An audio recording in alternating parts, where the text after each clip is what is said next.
vayan todas las iglesias. Usted puede tener una masa de asistencia como el domingo que por una razón también X, Y o Z, aquí no cabía la gente. Pero la parte magra, vuelvo y reitero, la masa se concentra en pocos. Hay una gran diferencia entre lo que es un movimiento y una iglesia. Un movimiento es algo que está erigido sobre el carisma o sobre la propuesta de uno o de unos. Una iglesia es algo que tiene que sobrevivirnos a la generación que está plantando, fundando o dirigiendo la iglesia en el tiempo. Así como la iglesia de Cristo ha sobrevivido en las edades, la iglesia tiene que seguir sobreviviendo. Somos multiplicadores del evangelio. No estamos construyendo castillos propios. Bueno, ¿cuáles características? El slide anterior, podemos ver atrás cómo se ve un miembro comprometido con su iglesia. Número 1, asiste regularmente al servicio. En esta iglesia hay que predicar eso el año entero. Hay 2 cosas que hay que predicar en esta iglesia. Que asiste regularmente y que diezma y ofrenda regularmente. Porque aunque somos muchos, son tan pocos los que están comprometidos con el mantenimiento de la iglesia, que eso es algo que es desproporcional. ¿Me entiende? Usted no hace nada con una masa grande de personas que no tengan un compromiso real. Siempre lo he ejemplificado de esta manera. Cuando usted esté enamorando a alguien, ¿cuántos han enamorado aquí? No lo diga. Yocasta, ¿te enamoraste? ¿Estás enamorada? ¿Estás enamorada? Déjame verte bien. Ajá.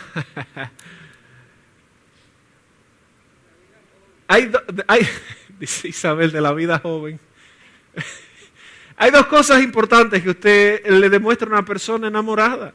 La primera es tiempo. Si usted no le dedica tiempo a una persona que usted ama, literalmente usted le van a dar una patada en la boca. Amén. Kanki, diga amén ahora. Diga amén. Que ella le diga amén también. Si hay que dedicarle tiempo, entonces conjuga la idea de que asistes. Pero también, si usted no le invierte un peso a la gente que usted dice que ama, su amor está un poco incongruente. No es un amor materialista. No tiene que, mira, te traje un cheque de $1,000,000 para que veas que te amo. Aunque, amén, recibimos en el nombre de Jesús, aleluya. Sin embargo, me refiero a que si usted no le compra ni una rosa, te amo, te amo, te amo, pero ni con una flor llegas. Hay problema. ¿Qué dicen las mujeres? Doña Luisa está activa. Amén. Está esperando. Ya no. Es exactamente de las cosas que uno dice, Dios mío. Tenemos que repasar y repasar y repasar y repasar y repasar y repasar. Y usted ve que las iglesias se pasan con un tema de fluctuación, claro. Con el tiempo las iglesias se van engordando. Y la gente se va multiplicando por defecto. Es natural que las cosas se multipliquen. Y usted ve que la iglesia crece y crece y crece. La pregunta, ¿eso es un crecimiento genuino? ¿Usted ha visto una persona grande, o sea, alta y grande? El hecho de que sea alto y grande implica que todo lo que tiene se llama salud o podría estar rodeado de algunas libras de más. Dígame, mi hermano, no se sienta aludido.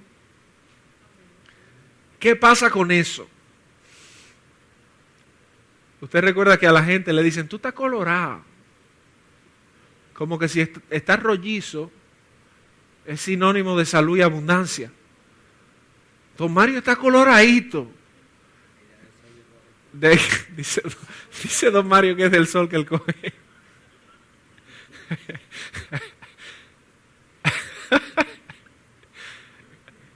Hay un sinónimo de éxito que el mundo nos ha implantado y la verdad es que cuando vamos a la Escritura nos damos cuenta de que hay patrones claros. Ahora, hablamos de un miembro que asiste ¿cómo? Regularmente. Amén. Número 2, que busca la paz, no es una persona conflictiva. Así se ve un miembro comprometido. En los años yo he visto gente que es incendiaria. Usted sabe lo que es una gente incendiaria, comburente. Es una persona que se enciende con facilidad y que enciende a otro con facilidad.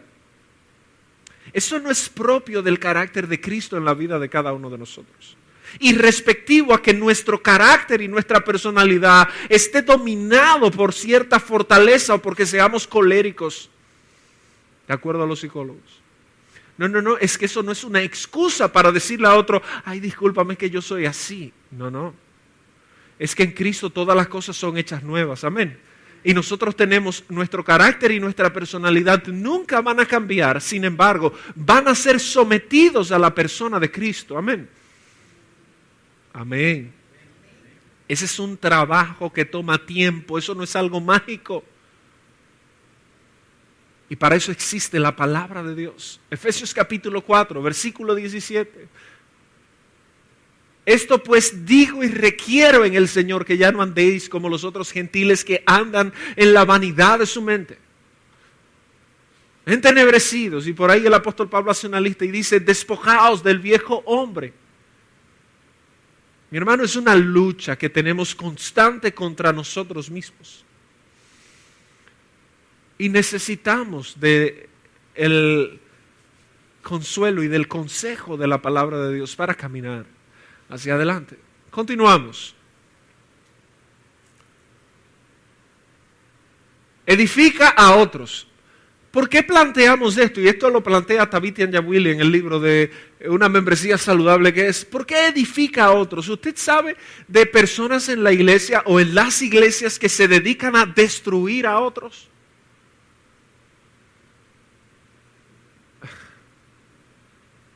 Yo no sé si usted tiene muchos años en el evangelio o pocos, o esta es su primera iglesia, pero es tan contraproducente cuando las iglesias se convierten en los lugares donde más chismes hay. Que si Isabel viene con la misma franela todos los martes, regálele 5. ¿Alguien dice amén? Que si don Mario vende helado, cómprele 5. Amén. O 6. Un cliente le compró 10. Y me lo pagó sobre el precio, y con eso yo pude vender 10 más a bajo precio. Usted es un cristiano serio. Usted es un cristiano serio. Sí, pero me hizo la venta. No, y gloria a Dios, pero hubiese sido un agiotista de algunos cristianos y lo vende más caro y los 10 más caros también. Ok. Pues bien, la idea es bien clara, mis hermanos. Cuando nosotros hablamos de no ser títeres, dije esa palabra conmigo, títere. Mi hermano, los cristianos somos títeres muchísimas veces y actuamos con un tigueraje que no va de acuerdo a la palabra de Dios. Alguien dijo que no hay un más grande hipócrita que el que finge ser cristiano en la iglesia y en su casa es el demonio vivo.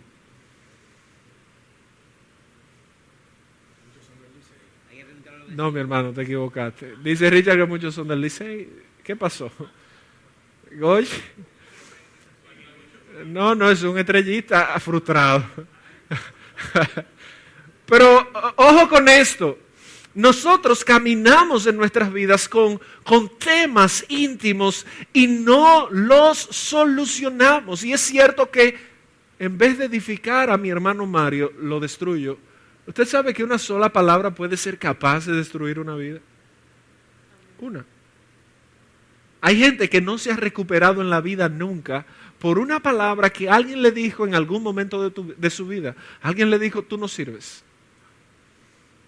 Hay una palabra que la condena en la Biblia, imbécil. Fatuo, imbécil. En el contexto de aquel tiempo, porque hoy en día imbécil, ¿verdad? Pero en el contexto de aquel tiempo, decía, mira, el que le dice fatuo a su hermano idiota, raká es la palabra que utiliza el arameo.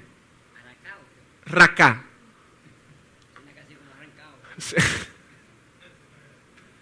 Ahora, si usted nota, mi hermano, la profundidad de lo que estamos hablando, edifica a otros. Y vemos los textos bíblicos, 1 Corintios capítulo 12, cuando habla de que somos un cuerpo. ¿Usted se imagina que esta mano involuntariamente comience a darme bofetadas en la cara? Y que yo tenga que vivir controlándola, porque si la suelto me va a dar una galleta. Así hay cristianos en la iglesia que usted tiene que tenerlos controlados porque desde que los suelta, golpea a otro. Entonces, son personas irremediables muchas veces. Y esa irremediabilidad de estos creyentes, yo siempre he dicho, yo prefiero pastorear una iglesia de 10 personas que amen al Señor genuinamente que una iglesia de 30,000 miembros, aunque yo gane $1 millón mensuales o $1 millón mensuales o lo que sea, y que tuviéramos todas las comodidades y la pompa que da todo eso. Y que sea una iglesia. Mire, yo conozco el ministerio de Haggai, no sé si lo han oído. Haggai es un ministerio de líderes mundial. Haggai es un instituto de liderazgo que tiene sede en Hawái y en Singapur. En Singapur. Hawái, sí, Singapur, creo que Singapur uno de esos países. Y ellos tienen un espacio que es un castillo que ellos han construido para restaurar pastores caídos en cualquier tipo de mal, desde adulterio, desde cualquier tipo de mal. Sin embargo, compartí una vez, no porque fui, compartí una vez con uno de ellos aquí, que estaba recibiendo terapia porque era pastor de una mega iglesia y no podía con ella. No soportaba. ¿Usted recuerda a Moisés que no soportaba la mega iglesia que tenía en el desierto? ¿Cuál era el problema de esa mega iglesia? La murmuración. La murmuración. Edifica a otros, no los destruye. No llama para decir, tú supiste lo que pasó en el culto. No cabía la gente y el aire estaba dañado. Yo quiero saber qué hacen con mi dinero ahí. Bueno, si tú dieras, supieras. En vez de decir, qué bueno estuvo el servicio, que 3 personas conocieron a Jesucristo. Sí, es verdad que había calor y nos quemamos, pero el infierno va a estar más caliente, mi hermano. ¿Cuánto vale un alma para Cristo? Vale mucho más que nuestro sudor, amén.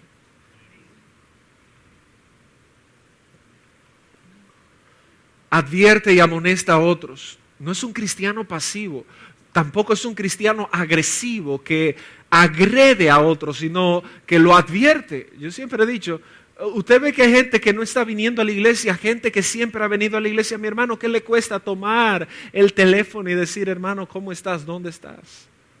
Haces falta. Estamos orando por ti. Y si no estás orando, no seas hablador. Te extrañamos. Tan simple como eso, quizás esa llamada pueda ser importante para esa vida. Yo le decía a los hermanos que hay cristianos que son cristianos de alto mantenimiento.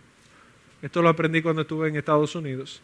Cristianos de alto mantenimiento, o creyentes, no necesariamente cristianos, creyentes de alto mantenimiento, es lo que se llaman, le dicen en inglés high maintenance, o creyentes de alto consumo, gente que depende, Pastor Christopher, Pastor Christopher, Pastor Christopher, Pastor Christopher, Pastor Christopher, Pastor Christopher. Consumen. ¿Usted ha visto un vehículo con el motor malo? Que traga aceite, tu motor está malo.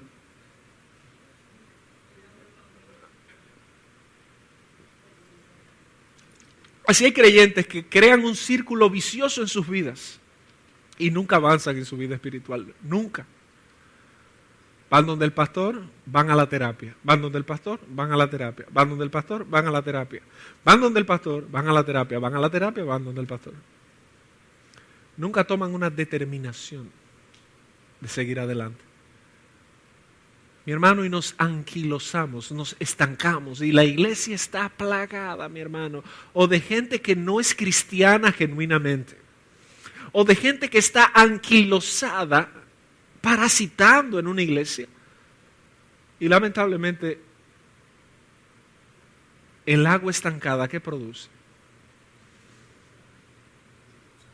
gusarapos, mosquitos. Cuando una iglesia se estanca, hay putrefacción. Cuando una iglesia se estanca, cuando una vida se estanca, mi hermano, cuando nos quedamos gravitando sobre las mismas cosas. ¿Qué le pasó al pueblo de Israel? Que murió en el desierto 40 años dando vueltas en lo mismo, en lo mismo. Algo que usted va y lo cruza en 2 días, literalmente. O en una semana, a pie. Hay diferentes opciones de cómo usted llegar a la tierra prometida. En poco tiempo, a ellos les tomó 40 años. Dando vuelta y vuelta y vuelta y vuelta y vuelta y vuelta y vuelta y vuelta. Advierte a otros. Si hay un hermano que está en pecado, amorosamente me le acerco. Seguimos. Y este es el punto que yo quiero introducir. Próximo, por favor. Busca la reconciliación. Yo quisiera que vayamos a nuestras Biblias, a 2 Corintios. Vamos a verlo aquí en la pantalla, vamos a nuestras Biblias. 2 Corintios, capítulo 5, versículos 18 al 21.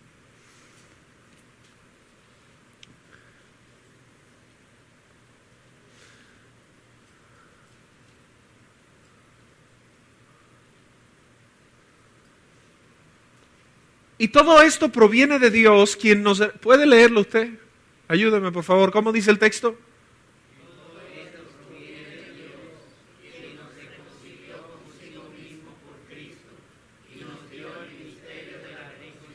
Podemos leer el verso 17 con perdón, un versículo que a tantos cristianos les gusta, pero hay que contextualizarlo. Dice, de modo que si alguno está en Cristo, ¿qué cosa?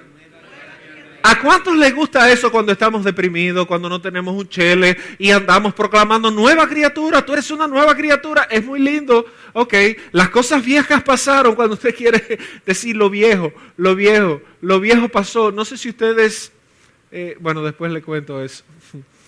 Las cosas viejas pasaron. He aquí todas son hechas nuevas. Gloria a Dios por eso, amén. Dios es un Dios de cosas nuevas. Sin embargo, eso tiene implicaciones. ¿Cuáles son? Versículo 18. Las acabamos de ver, verso 18. Y todo esto proviene de Dios, todo lo que se ha dicho anteriormente. Y todo esto, todo lo nuevo proviene de Dios. ¿Por qué? Bueno, porque Él nos reconcilió consigo mismo por Cristo. Tú tienes una nueva vida porque Cristo quiso que tú tuvieras una nueva vida. De lo contrario, no la tendrías. ¿Alguien dice amén a eso? Ahora, eso tiene derechos y deberes. Tu derecho es la vida eterna, tu deber, o uno de tus deberes. Y nos dio el ministerio, ¿cuál? Dígalo duro, mi hermano, que se oiga, de la reconciliación. Dígalo. Reconciliación. ¿Qué es reconciliarse? No hay que saber griego para... Alguien que me ayude un poco. ¿Qué es reconciliarse? Arreglarse nuevamente. Dice Richard, los novios se reconcilian. ¿Y los esposos se reconcilian? Todas las relaciones se tienen que reconciliar. Hay reconciliación.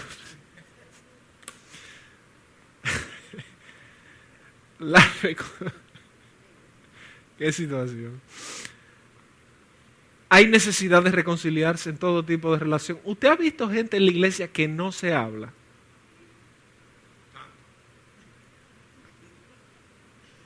¿Usted ha oído de ese tipo de casos? Levánteme la mano si usted ha oído de eso. Yo tuve un problema con un hermano así. Y yo dije, bueno, no me lo hagas tú porque si hablan otro. ¿Hay problemas en las iglesias, diferencias? O sea, yo puedo tener una diferencia con alguien, o usted con alguien, o Richard con Luisa, o Mario con Franklin. ¿Pasa ese tipo de cosas? Claro. Vamos a ser sinceros, mis hermanos. Nosotros somos seres humanos, ¿verdad? Muchas veces nosotros le guardamos rencor a nuestros hermanos. Pero hemos aprendido a manejarnos diplomática y políticamente. No estoy diciendo que necesariamente sea su caso, amén. Estoy diciendo que ese tipo de cosas pasan y nos manejamos dentro de la iglesia del Señor. Es decir, yo veo a don Mario y yo sé que don Mario y yo tenemos un problema y yo no lo resuelvo. Sin embargo, yo veo a don Mario y le digo, ¿cuál es la frase nuestra? ¿Cómo nos saludamos nosotros? Dios te bendiga. ¿Y eso es sincero? ¿Usted sabe por qué la iglesia primitiva le llamaba hermanos a las personas? Justamente porque había una hermandad. Y yo leí recientemente de las expresiones de Tertuliano sobre la iglesia, como él decía, nos llamamos hermanos y la gente nos reconoce como hermanos. Y en las apologías también de Arístides y en la apología de Justino, la gente nos reconoce como hermanos porque inmediatamente entran, se tienen un afecto natural genuino. Eso pasaba en la iglesia primitiva, no en todos. Pasa eso en medio nuestro. Vemos nosotros a los hermanos como hermanos en la fe. ¿Por qué nos llamamos hermanos? Porque tenemos un mismo Padre. Amén. ¿Cuál es nuestro Padre? Jesucristo, ¿verdad? Que es Dios. Es nuestro Padre. Y si es nuestro Padre, nosotros somos hermanos. Ahora, versículo 19, veamos esto. Ya vemos que nos dejaron el ministerio de la reconciliación, que Dios estaba en Cristo reconciliando consigo al mundo, no tomándoles en cuenta a los hombres sus pecados, y nos encargó a nosotros la palabra de la reconciliación. Versículo 20. Así que somos embajadores en nombre de Cristo. Como si Dios rogase por medio de nosotros, os rogamos en nombre de Cristo, reconciliaos con Dios. Verso 21.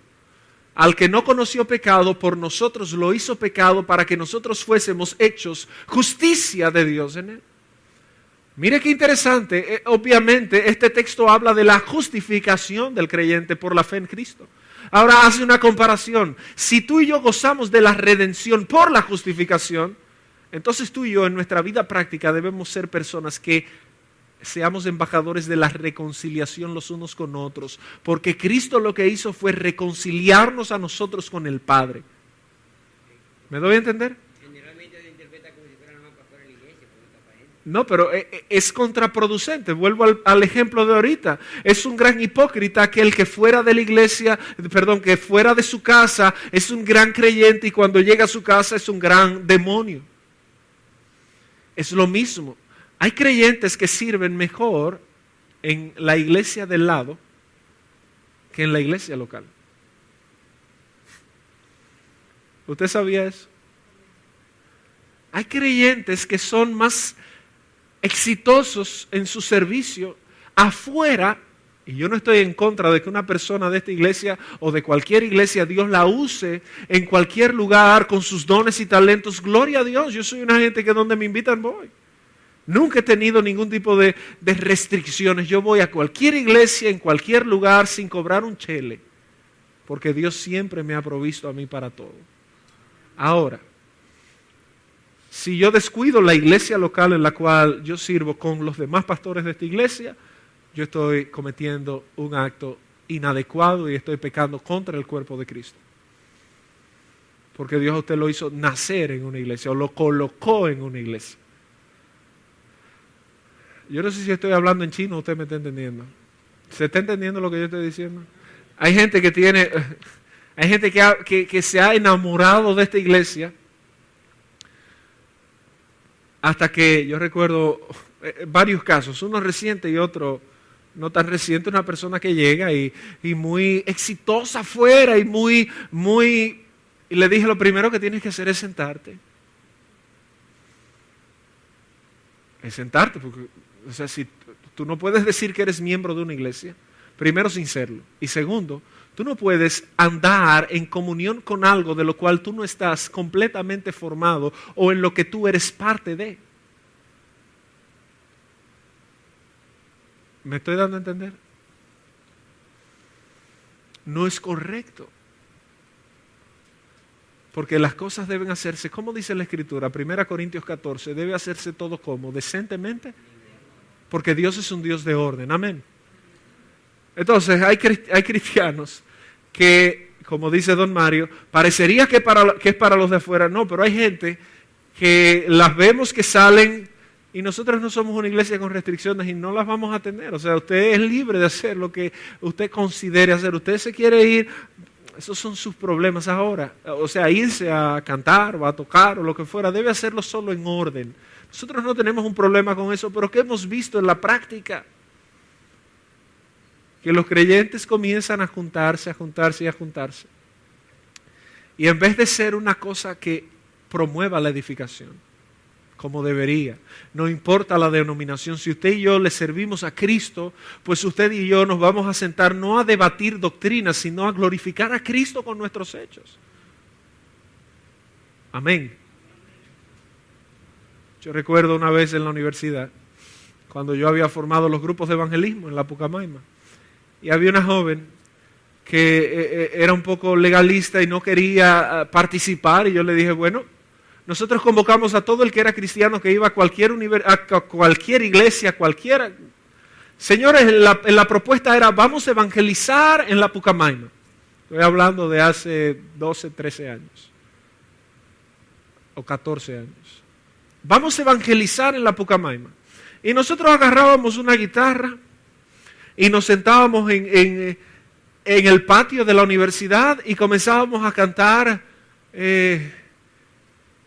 renuévame, Señor Jesús, porque todo lo que hay. Hermanos, y la gente que estaba cerca comenzaba a llorar. Y nosotros, inexplicable, el poder del Espíritu de Dios, amén. Y la gente comenzaba a llorar. De predicación expositiva y de teología nosotros no sabíamos ni la P ni la T, absolutamente nada. Nosotros sabíamos que Cristo salva y que Cristo limpiaba los pecados y que Cristo le daba sentido a la vida de la gente, amén. Y era con esa simpleza que nosotros le hablábamos a la gente. Yo recuerdo que un joven murió hace muchos años, hace 5 o 6 años, y ese joven, yo me acuerdo como ahora, entrando yo a mi segundo semestre o cuatrimestre de universidad, fue la primera persona que le prediqué. Me recuerdo cómo andaba vestido. Fue la primera persona que le prediqué en ese cuatrimestre y me le acerqué de frente y le dije, tú sabes que Dios tiene un plan maravilloso con tu vida. El Señor te ama y quiere que tú te arrepientas de tus pecados. Y Dios tiene un plan con tu vida. Y ese joven oró conmigo, se arrepintió. Y yo salí con un gozo y yo comencé a publicar. Inicié mi cuatrimestre como yo quería, mi primera vida para Cristo. Ese joven murió a los años, pero ese joven iba a una iglesia, la iglesia de Georgie Reynoso.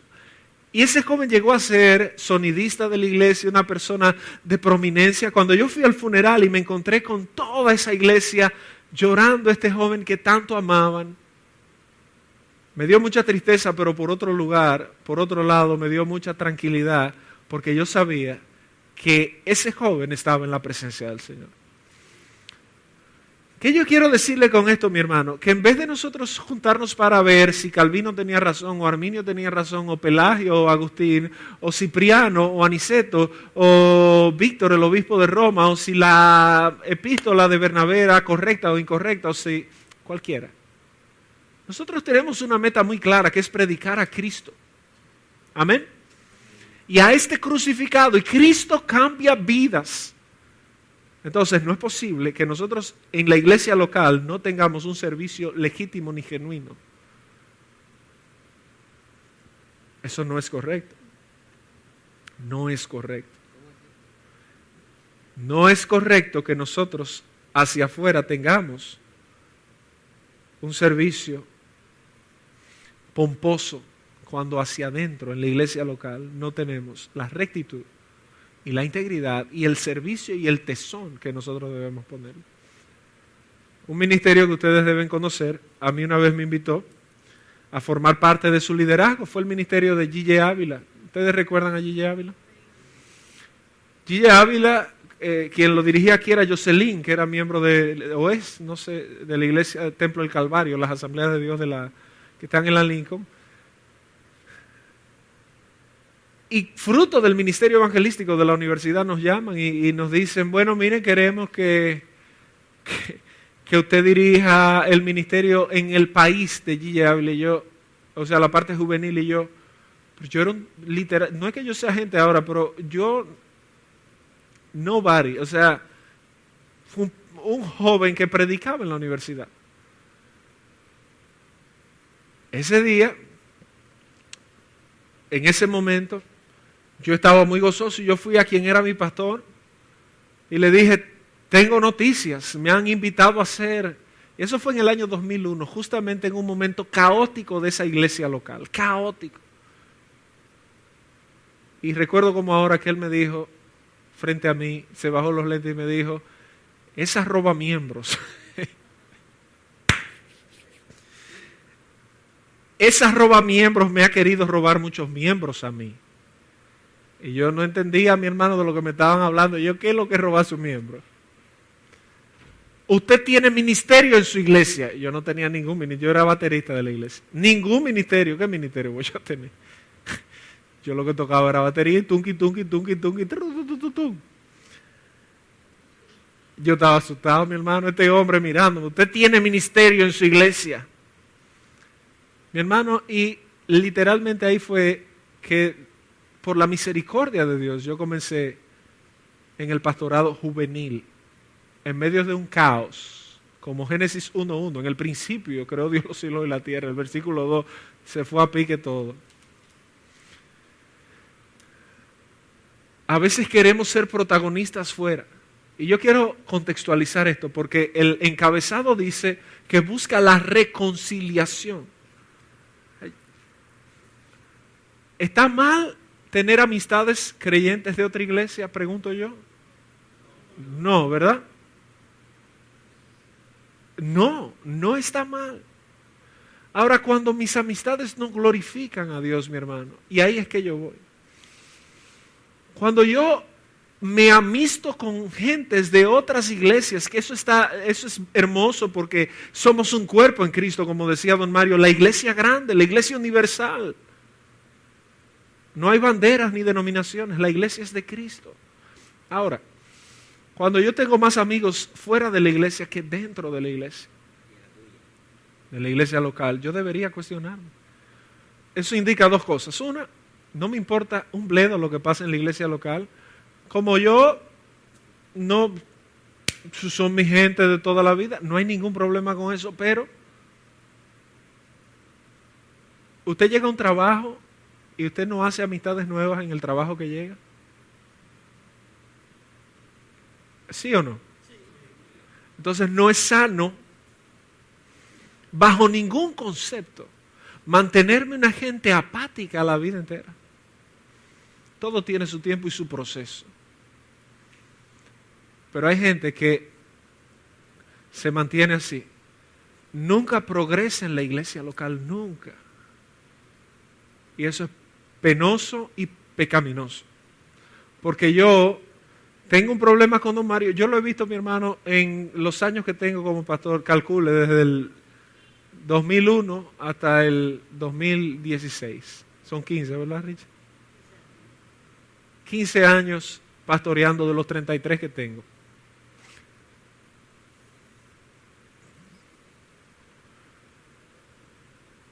O sea, yo me he pasado casi la mitad de mi vida viendo esto. Y he visto cómo amistades se construyen en una iglesia y se destruyen inmediatamente o con el tiempo. Y se vuelven irreparables. Y hay cosas que no tienen que ser como eran antes, pero tampoco pueden ser como siguen. Tiene que haber una reconciliación. Pero eso va desde el esposo y la esposa. Amén. Eso va desde el pastor y la oveja.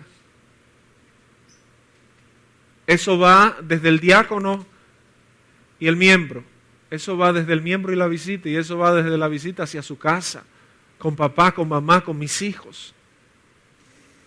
Y esas son las cosas doctrinales puntuales que nosotros atropellamos muchas veces. Ese es el evangelio práctico que no vivimos. Llega un punto donde usted lo que hace es confiar en Dios, pero cuando usted ve la mezcla que se da entre las iglesias y la gente, como no guarda sus límites.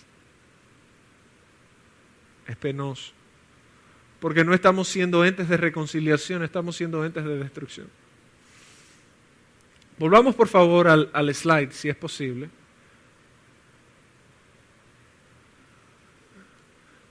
Tabitha Nyabwile, en este libro, dice: los cristianos son personas que están reconciliadas con Dios a través de Cristo. Dice: como consecuencia, Dios nos ha dado el ministerio de la reconciliación. Así que el miembro comprometido al cuadrado, se esfuerza en reparar relaciones rotas tan pronto como sea posible, aun si esto implica de tener una reunión en la iglesia para ponernos a cuentas. La idea no es interrumpir el culto, sino es, ¿usted recuerda la idea de, el texto está ahí, Mateo capítulo 5, versículos 23 y 24, deja tu ofrenda en el altar y después, o sea, primero, o sea, ¿qué es lo primero? ¿Ofrendar o reconciliarse? ¿Practicamos eso nosotros? A veces no practicamos ni lo uno ni lo otro.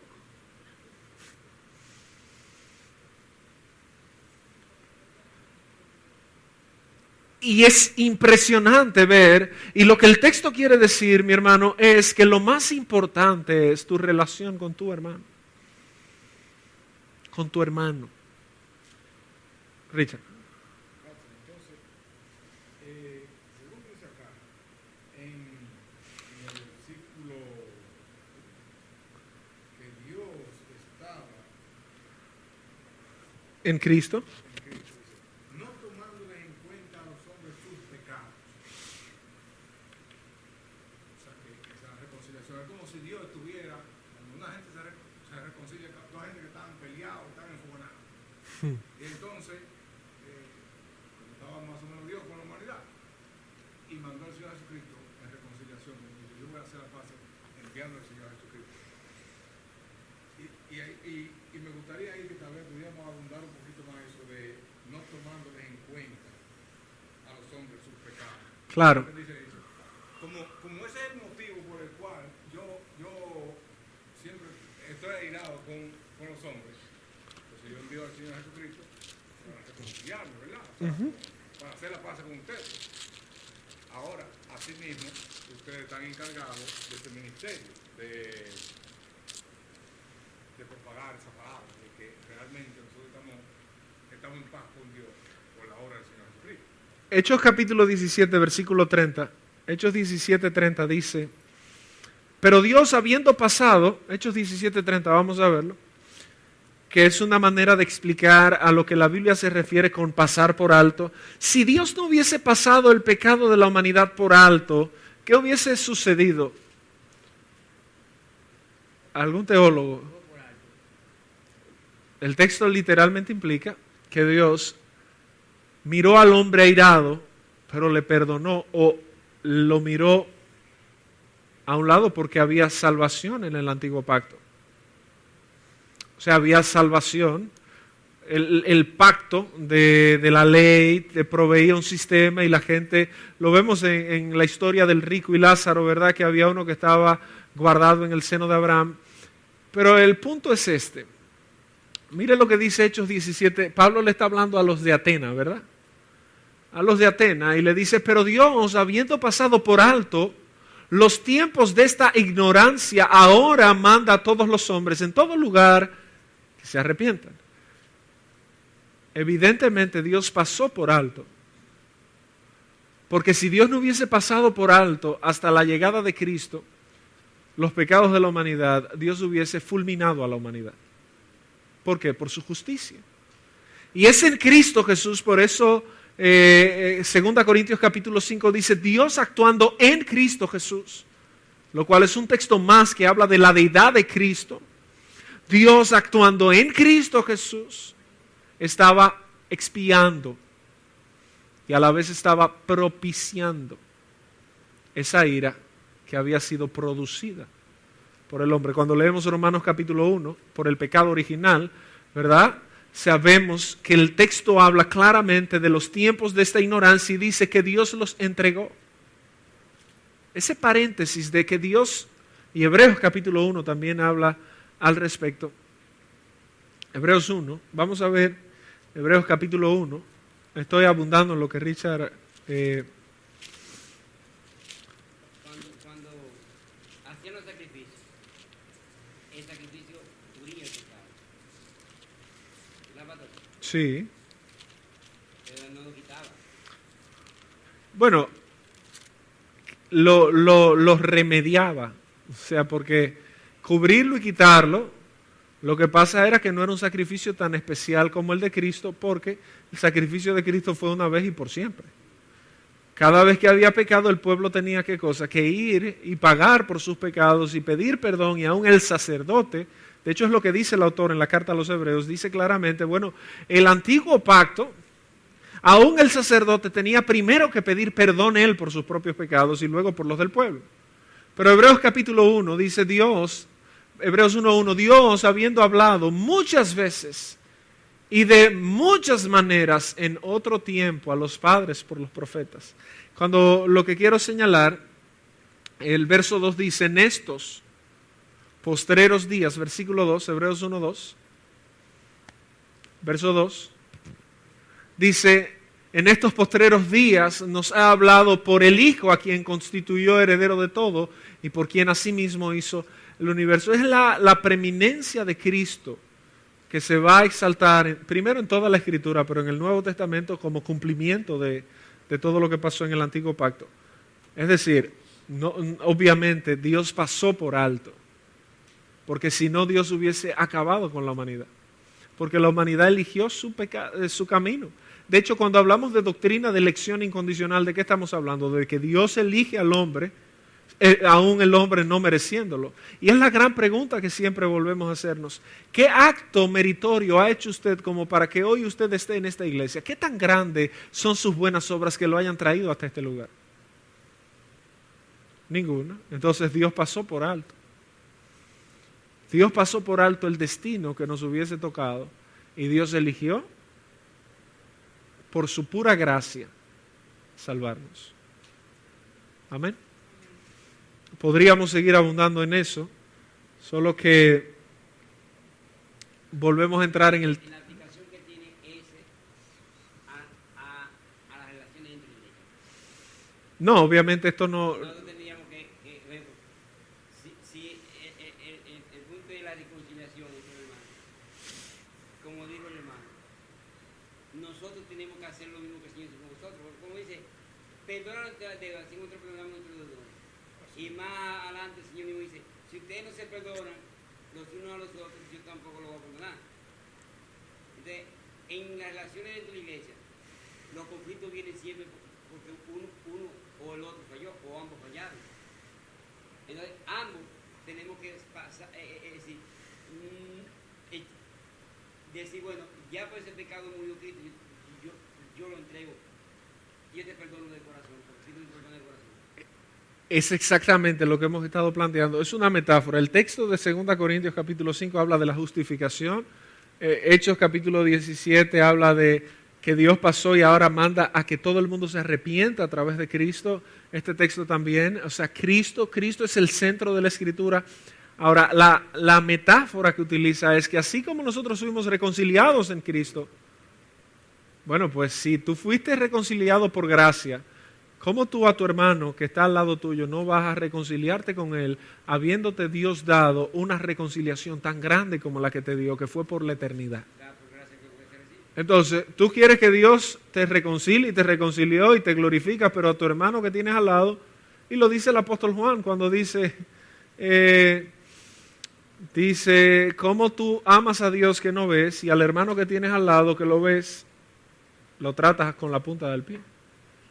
Hermano, en las iglesias se ve de todo, porque somos seres humanos los que venimos a la iglesia, no son ángeles. Y ese problema es el que nos visita con frecuencia. Ese problema es el que nos visita con frecuencia y por eso tocamos la idea de que usted debe buscar la reconciliación. Ahora, yo quisiera cerrar hoy con la introducción de la característica número 6. Vamos al slide de nuevo. Porque esto también es parte de lo que nos toca en medio de una iglesia.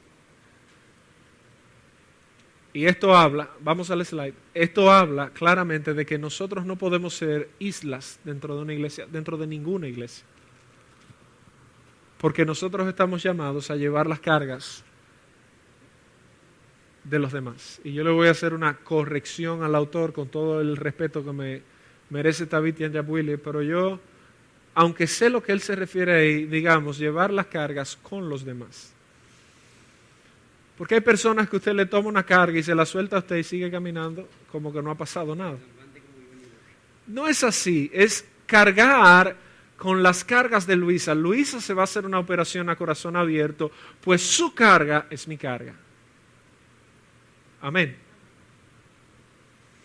Doña Luisa tiene una situación cardíaca, se va a operar en enero probablemente. Pues las cargas de ella son cargas nuestras. Las cargas de Mario son cargas nuestras. Las cargas de Richard son cargas nuestras. Y así sucesivamente. Lo dice toda la Escritura. Y lo vemos en todo el consejo de Dios. Cuando usted va, vamos a ver estos textos brevemente. Mateo capítulo 5, versículo 5. Mateo capítulo 5, versículo 5. Bienaventurados los mansos, porque ellos recibirán la tierra. Vamos a ir también a Gálatas capítulo 6, versículo 1. En adelante. Hermano, si alguno fuere sorprendido en alguna falta, vosotros que sois espirituales, restauradle con espíritu de mansedumbre. ¿Cómo dice ahí? Ayúdame a leer, por favor. Considerándote a ti mismo, no sea que tú también seas tentado. Versículo 2. Sobrellevad los unos las cargas de los otros y cumplid así la ley de Cristo. Es extenuante. Hay veces que uno dice, yo no puedo con la carga mía, ¿podré yo con la de otro? Es que el Evangelio se trata justamente de despojarte del egoísmo, de despojarnos del egoísmo. No es solo tu vida, sino que obviamente, por eso yo digo, las cargas con los demás, no de los demás. Las cargas de Isabel, bueno, ella está buscando un apartamento nuevo, una casa nueva, sus cargas son nuestras. Amén. Franklin está buscando trabajo, su carga es nuestra carga. Carolina tuvo una pérdida o ha tenido una serie de pérdidas y Robert, su esposo, sus cargas son nuestras cargas. Yo le decía a alguien, cada vez que el teléfono mío suena a las 6 de la mañana, a mí me da taquicardia, porque yo sé que es un fuetazo. Es que el dolor del pie gordo lo siente por entero. Y el del chiquito también. El del chiquito. Cuando yo recibo una llamada a las 6 de la mañana, yo sé que algo pasó. Nadie nunca me llama, pastor, aquí algo bueno está sucediendo a esta hora. Algo bueno viene. Aquí nos han donado un templo nuevo. Yo creo que ese día es verdad que me va a dar una cosa rara. Ay, espérate, agárrame. Cuando es para lo bueno, mi hermano, de hecho, estamos estudiando un libro, los diáconos y los pastores, donde habla de ese tipo de ovejas que son ingratas. Esos momentos donde usted comparte con la oveja la debilidad, usted comparte con la oveja el problema, usted comparte con la oveja las frustraciones, pero de repente cuando la oveja se siente fuerte, le muerde. El libro le llama las ovejas mordedoras. Te muerden, te patean. Y usted sabe quién se come la lana de lo que usted sembró, otro. Pasa mucho. Y a Dios la gloria, porque eso es parte de los trabajos, amén, gloria al Señor. Pero para ir concluyendo en esta noche, mis hermanos, si no sobrellevamos las cargas los unos de los otros, no estamos cumpliendo la ley de Cristo. Y la ley de Cristo se resume en dos: amarás al Señor tu Dios. ¿Cómo? Con toda tu mente, con toda tu alma, con todo tu corazón, con todas tus fuerzas. ¿Y la otra? Amarás. Y dice Pablo, en estas dos se resumen la ley y los profetas. Y Cristo también. Sinceridad y genuinidad en el Evangelio, mis hermanos. Las cargas. Cuando yo le digo que esas llamadas ponen a uno, que golpean a uno. Yo les conté la anécdota de Juan Carlos el martes pasado, ¿recuerdan? Los que estuvieron aquí. Y impresionante. Las cargas de los otros. Pero vas a necesitar un día que alguien te cargue a ti. Amén. Y lo que tú siembras, fíjese cómo termina Gálatas capítulo 6. Vamos a leer hasta el verso 7. Y con eso cerramos el estudio, ofrendamos, oramos y nos vamos. Versículo 3 dice: porque el que se cree ser algo, ¿cómo? Usted sabe lo que el texto quiere decir, exactamente qué es lo que tú te crees. Versículo 4. Así que cada uno someta a prueba su propia obra y entonces tendrá motivo de gloriarse solo respecto de sí mismo y no en otro. Verso 5. Porque cada uno llevará su propia carga. ¿Le parece a usted contraproducente cuando el verso 2 dice sobre llevar la carga los unos de los otros y ahora dice cada uno llevará su propia carga? Hay cargas compartidas, pero hay cargas que son tuyas. Por eso yo digo, no es de los demás, sino con los demás. Versículo 6. El que es enseñado en la palabra, haga partícipe de toda cosa buena al que lo instruye. Verso 7. No os engañéis, Dios no puede ser burlado, pues todo lo que el hombre sembrare, mi hermano, tú no engañas a Dios. Tú puedes engañar a quien te dé la gana.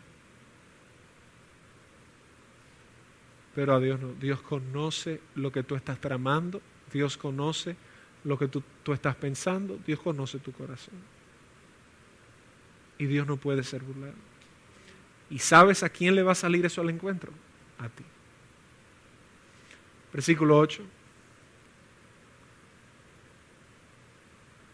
Porque el que siembra para su carne, de la carne segará corrupción, mas el que siembra para el Espíritu, del Espíritu segará vida eterna.